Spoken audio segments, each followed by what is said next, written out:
¿Va su vida hoy como lo había planeado hace unas semanas, meses o años? Día a día hacemos planes y oramos al Señor para que nos dé las peticiones de nuestro corazón. Pero, ¿qué pasa cuando no lo hace? Bienvenido a Sabiduría para el Corazón, el Ministerio de Enseñanza Bíblica del pastor Stephen Davey.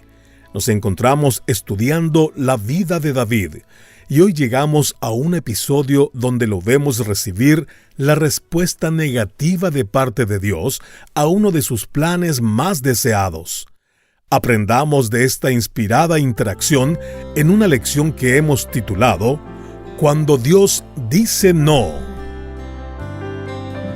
Si hay una pregunta que todos escuchamos más de 1.000.000 de veces durante la niñez, es la famosa pregunta, ¿qué quieres hacer cuando seas grande?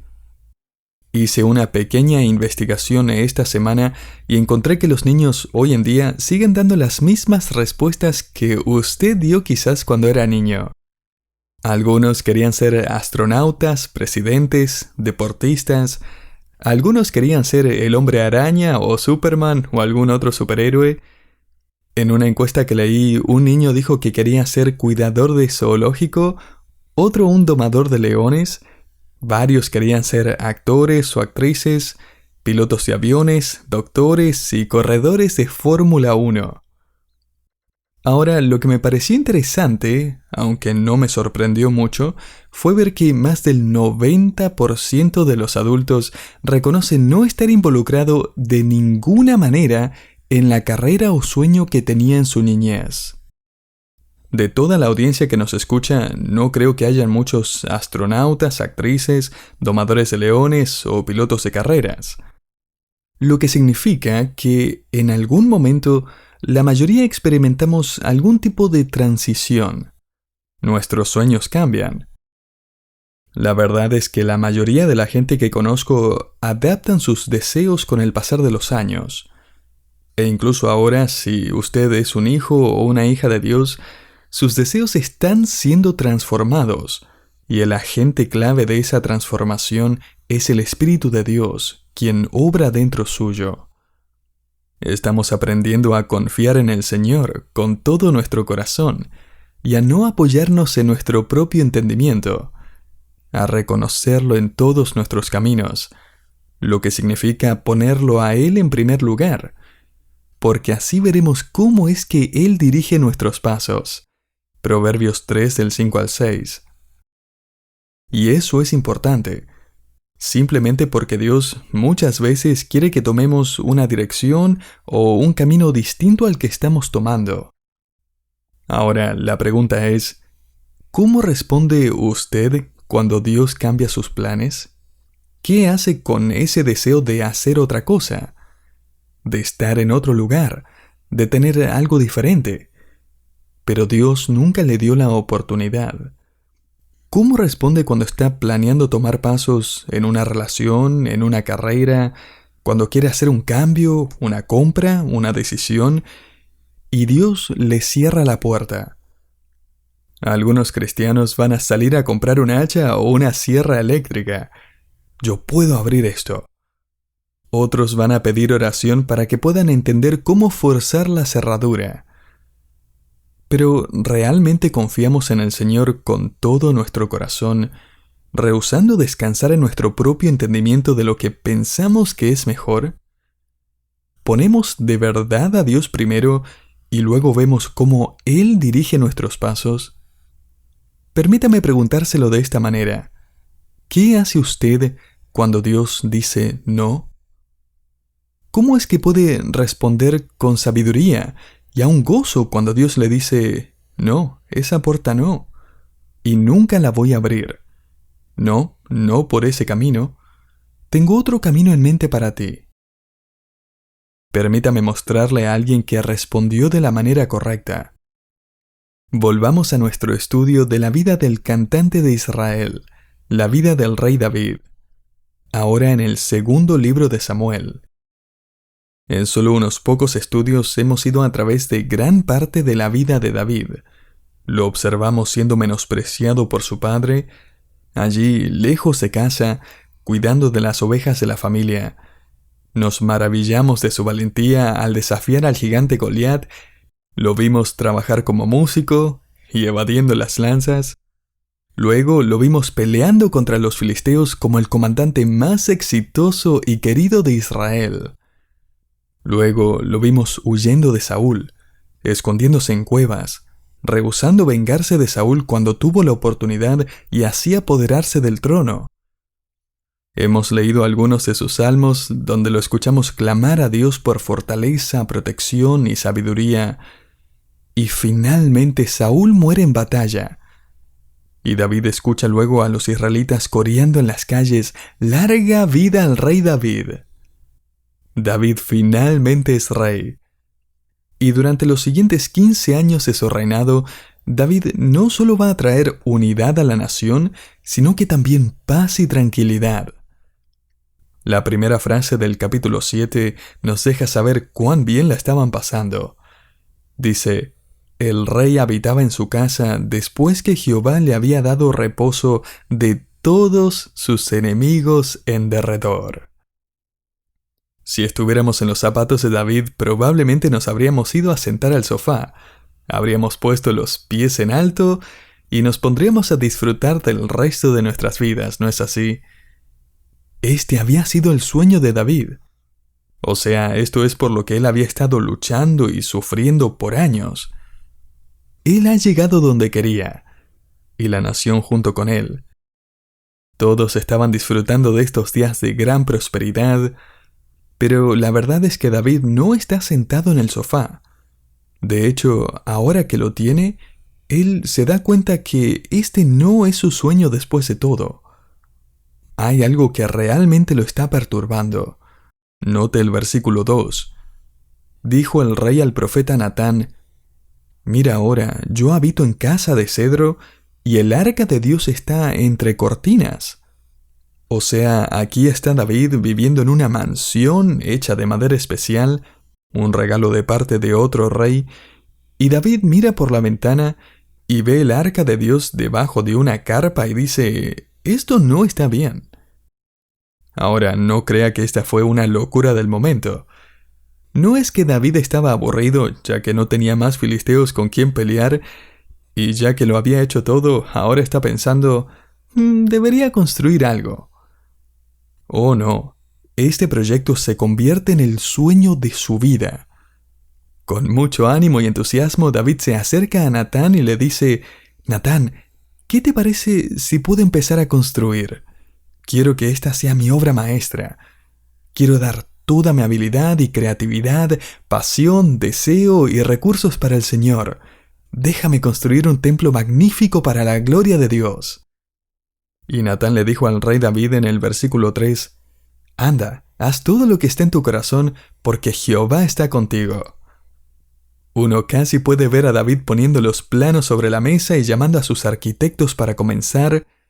La luz verde del profeta Natán era la luz verde de Dios. Pero no tan rápido. Mire lo que dice el versículo 4. Aconteció aquella noche que vino palabra de Jehová a Natán diciendo: ve y di a mi siervo David: así ha dicho Jehová, ¿tú me has de edificar casa en que yo more? Ciertamente no he habitado en casas desde el día en que saqué a los hijos de Israel de Egipto hasta hoy, sino que he andado en tienda y en tabernáculo. Así ha dicho Jehová de los ejércitos: yo te tomé del redil, de detrás de las ovejas, para que fueses príncipe sobre mi pueblo, sobre Israel. Permítame detenerme aquí y decir rápidamente que lo que Dios hace es comunicarle a Natán lo que llamamos el pacto davídico. Un pacto en donde Dios le promete ciertas cosas a David como un reino duradero. Este es el juego de palabras que encontramos aquí. Dios no va a permitirle a David que le construya una casa, pero Dios promete construirle una casa a David. Una dinastía que va a durar por siempre. En los siguientes versículos, Dios le promete a David una tierra, una nación y un reino que va a bendecir al mundo entero. En este capítulo, Natán le entrega las noticias a David de que su muerte no va a anular el pacto, versículos 12 al 13, que ningún pecado va a destruir este pacto, versículos 14 al 15, y que el tiempo no va a deteriorar este pacto, versículo 16. Esas son las buenas noticias. Pero ahora tocan las malas noticias, por así decirlo. Dios le dice a Natán que vaya y le diga a David que él no necesita una casa, al menos de parte de David. Si mira el versículo 12, verá que Dios le informa a David que cuando duerma con sus padres, o sea, cuando esté muerto, su descendiente construiría ese templo, esa casa para Dios. En el pasaje paralelo en 1 de Crónicas 17 del 3 al 4, leemos aún más claramente que vino palabra de Dios a Natán diciendo: «Ve y di a David mi siervo, así ha dicho Jehová, tú no me edificarás casa en que habite».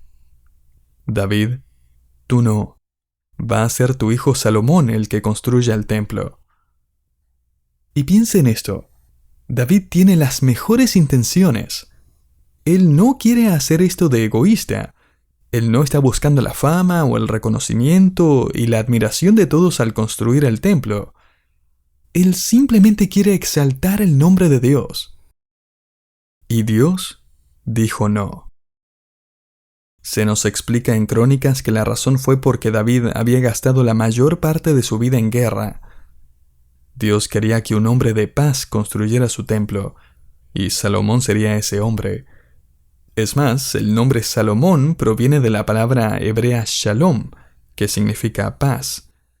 Entonces no era que David tenía malas intenciones, era simplemente cuestión de que Dios dijo no. ¿Puede imaginarse lo difícil que debe haber sido para el profeta Natán volver y darle estas noticias? David, sé que ayer te dije que Dios se agradaría en que construyera su templo, pero... Esa pequeña palabra que a veces trae tanta tristeza, ¿no es así? Tenía planes de casarme, pero... Me dijeron que era la persona indicada para el trabajo, pero... Quería tener hijos, pero... Planeaba no tener más hijos, pero... Esa pequeña palabra puede cambiarlo todo. De hecho, si la persona con la que está hablando dice «pero», uno se olvida de todo lo anterior y solo piensa en lo que va a decir después. Un cliente lo llama y le dice «Nos encanta hacer negocios con usted y siempre ha hecho un buen trabajo, pero...». Quizás estaba de novio, pero su pareja lo llamó y le dijo «He disfrutado mucho nuestro tiempo juntos, pero...». Es difícil aceptar lo que viene después del pero, ¿no es así? Sinceramente, creo que el carácter de una persona conforme al corazón de Dios se demuestra de mayor manera cuando Dios dice no. Permítame llevarlo a través de los siguientes versículos y darle 5 palabras que demuestran la actitud de David en este momento de su vida. Estas, a su vez, son 5 formas correctas de responder cuando Dios dice no. Y la primera forma de responder es con humildad. Mire el versículo 18. Y entró el rey David y se puso delante de Jehová y dijo: Señor Jehová, ¿quién soy yo? ¿Y qué es mi casa para que tú me hayas traído hasta aquí? David no presenta una queja o protesta, sino que actúa de la mejor manera, yendo al tabernáculo y ofreciendo este testimonio de abnegación, de renuncia. En otras palabras, David dice: sueño o no, soy una persona bendecida por Dios, porque nada merezco. Cuando Dios dice no, responda con humildad. En segundo lugar, responda con gratitud. Note el versículo 19. Y aún te ha parecido poco esto, Señor Jehová, pues también has hablado de la casa de tu siervo en lo porvenir. ¿Es así como procede el hombre, Señor Jehová? Es decir, David está escogiendo enfocarse en lo que Dios está prometiéndole para el futuro, en lugar de enfocarse en lo que él quería que Dios le diera en el presente. La gratitud viene cuando somos capaces de ver la voluntad de Dios a largo plazo, en lugar de concentrarnos en lo que nosotros queremos ahora. Dios evidentemente tenía algo mejor en mente. Él quería construir, pero Dios quería usarlo para diseñar y luego proveer. Querido oyente, quizás usted no pueda enseñar, pero puede orar. Quizás no pueda ir, pero puede apoyar. Quizás no pueda cantar, pero puede organizar. Quizás no pueda correr cierta carrera, pero puede darle las zapatillas a aquellos que pueden correr. Leí recientemente acerca de un hombre que lo aceptaron junto con su esposa para ir de misioneros al África. Su plan era ir a una tribu que nunca había sido alcanzada. Después de que lograron levantar sustento y salieron al campo misionero, su esposa se enfermó gravemente. No lograron pasar un solo año en África que tuvieron que volver a los Estados Unidos para cuidar de su salud. Para sustentarse, este hombre se puso a trabajar con su padre, que era dentista. Y cuando no estaban trabajando, experimentaban con la purificación de las uvas porque querían producir un jugo de uva sin fermentar para la cena del Señor en la iglesia. Este joven, cuyos sueños habían sido interrumpidos junto con los de su esposa, se llamaba Thomas Welsh. Él descubrió la forma de pasteurizar el jugo de uvas para que no fermentara y produjo un vino sin fermentar para la iglesia. Dentro de una década, su jugo de uvas y más adelante su mermelada de uvas estaba siendo vendido por todo el mundo. Su empresa llegó a ser y sigue siendo increíblemente exitosa, y gracias a ello, él pudo apoyar a cientos de misioneros para que pudieran ir a todo el mundo con el Evangelio. Como verá, Dios dijo no, pero él también dijo sí. David va a poder planear y diseñar y proveer para el templo durante 2 décadas. Quizás David no pudo construir el templo, pero sí que fue parte importante en su construcción. Dios había dicho que no, pero él también había dicho que sí. Y note la gratitud en las palabras de David. No hay resentimiento, solo gratitud. Gracias, Dios, por permitirme ser parte de esto. Entonces, responda con humildad y gratitud. En tercer lugar, responda con sometimiento. Y eso sí que no es fácil. Note lo que dice David en el versículo 20. ¿Y qué más puede añadir David hablando contigo? Pues tú conoces a tu siervo, Señor Jehová. En otras palabras, yo soy tu siervo. ¿Qué más puedo decir? Tú eres el jefe. Yo me someto a tus órdenes. Me parece interesante que en el versículo 18 David dice, ¿quién soy yo? Y luego en el versículo 20 él responde diciendo, yo soy tu siervo. David entiende que le pertenece al Señor, y él está dispuesto a esperar en sus tiempos. Y eso es difícil. Someternos a los planes de Dios significa que uno debe someterse también a los tiempos de Dios. No es fácil, y nunca ha sido fácil. Me acuerdo cuando años atrás mis hijos iban al jardín de infantes. Me encantaba escuchar sus conversaciones de niños mientras íbamos en el auto. Me acuerdo que por un tiempo la moda en el jardín era tener los dientes sueltos. Era de lo único que hablaban. Todos sabían quién tenía un diente suelto en la clase. Si a alguien se le caía un diente, al otro día llegaba al jardín mostrándole a todo mundo el espacio vacío. Esas eran noticias enormes. Era una clara señal de que estaban creciendo. Y toda esta locura por los dientes sueltos empezó a causar unos problemas entre nuestros hijos. Como son gemelos y nacieron el mismo día, pensaron que iban a crecer al mismo ritmo también, y perder los dientes al mismo tiempo. Me acuerdo que un día uno de los dos anunció que tenía un diente suelto, uno de los del frente, y su hermano inmediatamente se tocó los dientes y notó que ninguno estaba suelto, así que entró en pánico. Él se quedó casi toda la noche tocando y moviendo ese mismo diente que se le había aflojado a su hermano, y a la mañana siguiente anunció orgulloso: «Yo también tengo un diente flojo». Y así fue. Un viernes por la mañana estábamos en el auto y uno de los niños del vecino estaba contando que una niña de su clase había perdido otro diente. Aparentemente esto había sido verificado en el patio del jardín. Todos estaban impresionados. Pero uno de mis hijos empezó a llorar. ¿Por qué es que todos tienen dientes flojos y yo no? Así que tuve que parar y ofrecer mi curso en consejería bíblica. ¿Sabe qué? No pude sino pensar en que todos nosotros luchamos con lo mismo. Lo único que cambia es el objeto de nuestro descontento. Cambiamos de llorar por dientes, a juguetes, a casas, a autos, a carreras, a jubilación. David, en cierto sentido aquí, dice lo mismo que el apóstol Pablo cuando dijo: «He aprendido a contentarme cualquiera sea mi situación». Filipenses 4:11. Quizás ahora esté pensando: ¿cómo me gustaría tener ese don de contentamiento? Pero no, Pablo dijo: «he aprendido». Querido oyente, el contentamiento no se recibe por arte de magia. El contentamiento se aprende en la escuela de la vida, bajo el curso titulado «Cuando Dios dice no». El problema es que queremos salirnos de la clase aún antes de llegar a aprender contentamiento.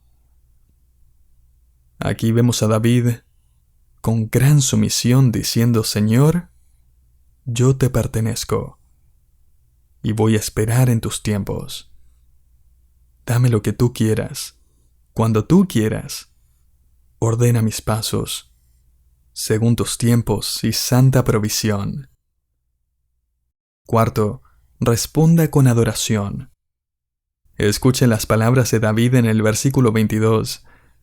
«Por tanto, tú te has engrandecido, Jehová Dios, por cuanto no hay como tú, ni hay Dios fuera de ti». Y uno piensa: un momento, ¿no es que Dios acaba de decirte que no? Sí, Él dijo no, pero Él es bueno, y Él es grande. Él sabe lo que hace, y por eso lo adoro. Pero, ¿no deberías tratar una vez más? ¿Por qué no tratas de forzar la cerradura? Golpea más fuerte la puerta, con más fe, con más determinación. No, Dios me ha cerrado esta puerta, y voy a esperar en Él. No hay nadie más confiable que mi Dios. Querido oyente, la diferencia entre esperar en Dios y pelear con Dios se demuestra en nuestra adoración. Y a partir del versículo 22 hasta el final del capítulo, David no hace nada más que alabar a Dios por su grandeza y su gracia y su gloria. Cuando Dios le diga no, responda con humildad, con sumisión, con gratitud, con alabanza. Y una más. Quinto, responda con disposición. No sé quién lo inventó, pero siempre me ha dado gracia el refrán que dice: «Cuando Dios cierra una puerta, Él abre una ventana». La ventana para David era la oportunidad de participar en los planes preparatorios del templo, aunque otra persona fuera a construirlo y verlo terminado. Por 20 años él supo que nunca iba a poder realizar su sueño. Y sin embargo, al llegar al final de su vida y escuchar su discurso, donde él entrega oficialmente los planos del templo a su hijo Salomón, junto con todos los materiales que había recolectado, juntado y organizado, no vemos a un viejo amargado y enojado. ¿Por qué? Porque David estuvo dispuesto a aceptar la respuesta de Dios. Él estuvo dispuesto a adorar a Dios a pesar de su respuesta negativa. Él estuvo dispuesto a caminar con Dios, a esperar en Dios y a trabajar en lo que Dios lo había llamado. Este es un hombre entusiasmado por lo que viene, un hombre que había aceptado la propuesta de Dios y que había invertido sus años de vida preparándose de cualquier forma posible para que la obra continuara, aun cuando él nunca va a poder verla terminada. ¡Qué gran espíritu de disposición y preparación! Hace un tiempo atrás se encuestaron a 3.000 adultos con la pregunta ¿qué lo motiva día a día? Las respuestas revelaron que casi un 90% vivían con la motivación de que algo iba a pasar en el futuro. Casi todos estaban esperando algo que no tenían. Por ejemplo, varios dijeron que su motivación era casarse. Otros estaban esperando tener hijos. Otros estaban esperando que sus hijos entraran a la universidad. Otros estaban esperando esas ansiadas vacaciones. Muchos simplemente estaban esperando jubilarse. Tristemente, la mayoría de ellos vivía esperando algo que pasara en el futuro y mientras tanto ponían sus vidas en pausa, solo queriendo que el tiempo pase hasta llegar a donde querían. La encuesta concluyó con estas palabras. Todos ellos estaban esperando sin darse cuenta de que todo lo que tenemos es el hoy, porque el ayer ya pasó y el mañana es incierto. ¿Qué está esperando, querido oyente? ¿Que Dios cambie de parecer? ¿Que Dios cambie la cerradura en esa puerta? ¿Que Dios ponga su sello de aprobación en sus sueños? ¿O como David, viene y se sienta delante de la presencia de Dios y le dice, ¿quién soy yo sino tu siervo? Estoy dispuesto a servirte hoy, aquí y ahora, con lo que sea que me has dado y donde sea que me has puesto. Que podamos responder con humildad, con sumisión para hacer lo que Dios quiere que hagamos, con gratitud por lo que Él nos ha dado, con adoración y con disposición para la gloria y la honra de su nombre.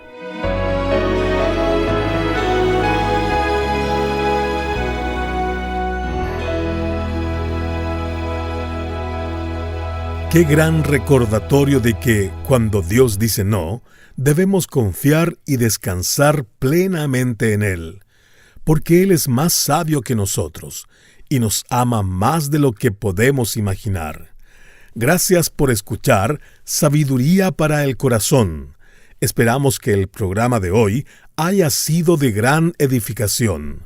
Esta lección se titula Cuando Dios dice no, y puede volver a escucharla en nuestra página web sabiduriaespanol.org. Allí también encontrará múltiples artículos que le ayudarán a confiar más en el Señor y responder algunas preguntas relevantes en cuanto a su fe. Nuevamente nuestra página web es sabiduriaespanol.org. Lo esperamos para nuestro próximo programa aquí en Sabiduría para el Corazón.